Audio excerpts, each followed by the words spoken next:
샬롬, 하나님의 평안이 우리 성도님의 삶 가운데 가득하길 간절히 소망합니다. 우리 오늘 함께 나눌 말씀은 요한일서 5장 1절에서 12절 말씀입니다. 하나님의 자녀들에게는 특징이 있습니다. 1절 말씀을 볼까요? 예수님을 믿는 자들입니다.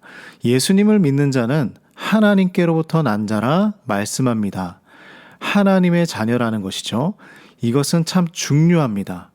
예수님을 믿는 것은 제대로 믿겠다는 것이죠. 예수님의 모든 것을 믿는 것입니다. 우리의 죄를 위해 십자가에 못 박혀 죽으신 것은 믿지만 부활을 믿지 못할 때가 있습니다. 이때 당시에는 예수님을 있는 그대로 믿지 않는 사람들이 있었던 것이죠. 예수님은 신성을 가지신 분이라 십자가에 못 박혔을 때 전혀 고통을 느끼지 않으셨다는 사람들도 있습니다. 예수님은 사람의 몸으로 오셨다는 그 사실을 믿지 않는 사람들도 있었습니다. 그래서 예수님을 믿는 것은 성경이 말하는 모든 것을 믿는 것입니다. 이렇게 예수님을 믿을 때 하나님은 우리를 자녀로 삼아 주신다 말씀합니다. 하나님을 사랑하고 하나님의 계명을 지키는 것은 다른 성도를 사랑하는 것으로 드러납니다. 하나님을 사랑하는 것과 하나님의 자녀들을 사랑하는 것은 뗄 수 없는 것이죠. 하나님을 사랑하는 것과 하나님의 말씀을 지키는 것은 같은 것입니다. 이 하나님의 말씀을 지킴으로 하나님을 사랑할 수 있는 것이죠.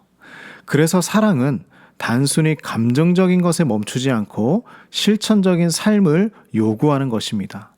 하나님을 사랑하는 것은 하나님의 계명에 순종하는 것으로 나타납니다. 이렇게 예수님을 믿고 하나님의 계명을 지키며 하나님을 사랑하는 자들은 세상을 이길 수 있는 힘이 있습니다. 세상은 하나님을 대적하는 사람들입니다. 세상의 문화이며 세상이 요구하는 것들입니다. 그리스도인들은 악한 자를 이길 수 있으며 거짓 교사들을 이길 수 있습니다. 세상을 이길 수 있습니다. 어떻게 이길 수 있을까요? 오늘 성경은 이 모든 것들을 믿음으로 이길 수 있다고 말씀합니다. 우리는 예수님에 대한 바른 지식과 믿음을 가지고 있어야 하죠. 그래서 교리를 배워야 하고 성경을 공부해야 하는 것입니다. 그래서 요한 사도는 예수님에 대해 정확하게 가르쳐주고 있습니다. 예수님은 물과 피로 오셨다고 하죠. 물과 피는 십자가에서 예수님이 돌아가실 때 흘리셨던 물과 피입니다. 그리고 물은 세례를 말하며 피는 십자가를 말하는 것이죠. 예수님의 피는 모든 사람의 죄를 씻어주셨고 영원한 생명의 길을 얻게 해주셨습니다. 이 사실을 믿는 사람들이 바로 그리스도인입니다. 그러므로 예수님은 하나님의 신성과 사람의 인성을 가지고 계신 분이 분명하다는 것을 말하고 있죠. 예수님에게 신성과 인성 모두가 있어야 우리를 구원하실 수 있었기 때문입니다. 성경이 말하는 예수님은 완전한 하나님이시며 동시에 완전한 사람이십니다. 우리는 이 사실을 믿는 것이죠. 이 사실이 너무나 중요하기에 예수님에 대한 증언은 사람들로 끝나는 것이 아니라 하나님의 증언으로 완벽해집니다. 하나님께서 직접 예수님이 나의 아들이라 증언하시죠.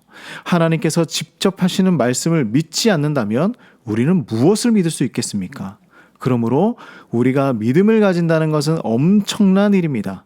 하나님께서 증언하시고 사도들이 증언한 예수님을 믿고 우리는 순종하며 살아가는 것이죠.